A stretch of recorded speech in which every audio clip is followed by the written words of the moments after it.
राहुल गांधी के संसदीय क्षेत्र रायबरेली में फूटा कांग्रेसियों का गुस्सा।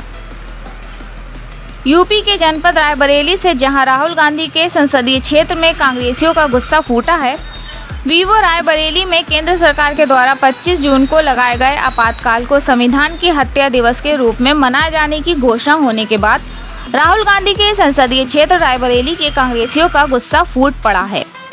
रायबरेली कांग्रेस जिला अध्यक्ष पंकज तिवारी ने कहा कि भाजपा सरकार अपनी नाकामियों को छुपाने के लिए तरह तरह के हथकंडे अपना रही है। भाजपा के 10 साल के शासन में जनता महंगाई, बेरोजगारी से परेशान है, वहीं किसान आंदोलन करने पर मजबूर है।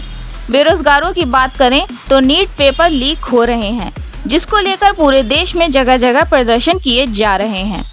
वहीं अग्निवीर योजना समाप्त करने को लेकर जगह जगह प्रदर्शन हो रहे हैं।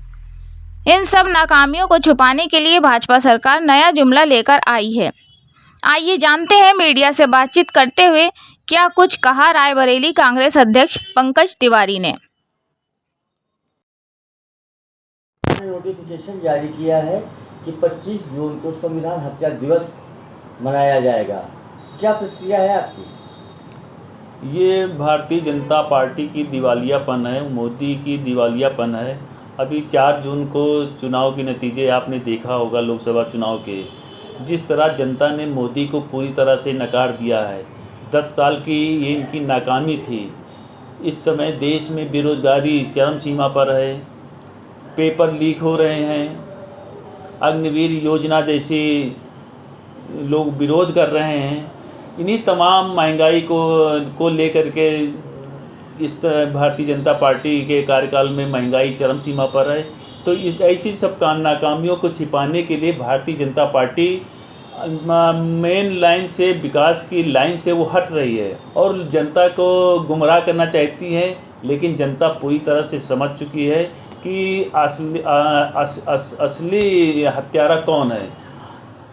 गांधी जी का हत्यारा कौन है? गांधी जी की विचारधारा के हत्यारा कौन है?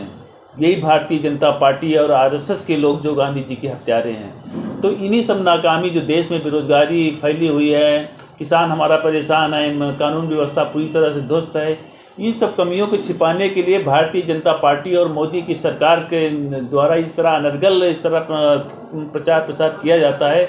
अगर इनको काम वास्तव में काम करना है तो इनको युवाओं के लिए काम करना पड़ेगा, बेरोजगारी दूर करनी पड़ेगी, महंगाई कम करनी पड़ेगी, किसानों की समस्या को देखना पड़ेगा। तब जनता को अच्छा लगेगा कि कौन सरकार काम कर रही है। तो इस सब मुद्दे से भटकाने का काम है, ये कोई माने नहीं रखता है। देश जनता समझ चुकी है जिस तरह के विरोधियों को संविधान किसने तोड़ा, लोकतंत्र की हत्या किसने किया।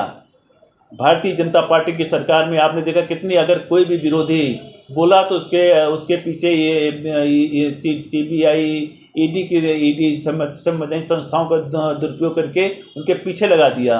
तो इसको हम कुछ नहीं मानते हैं, ये ऐसा कोई प्रभाव इसका नहीं पड़ेगा। और लोग समझ चुके हैं कि कांग्रेस पार्टी ही हमारे लिए हितकारी है। जैसे राहुल गांधी जी, प्रियंका गांधी जी, सोनिया गांधी जी, आदरणीय मल्लिकार्जुन खड़गे जी जैसे महान नेता हैं जो जनता के लिए लड़ रहे हैं।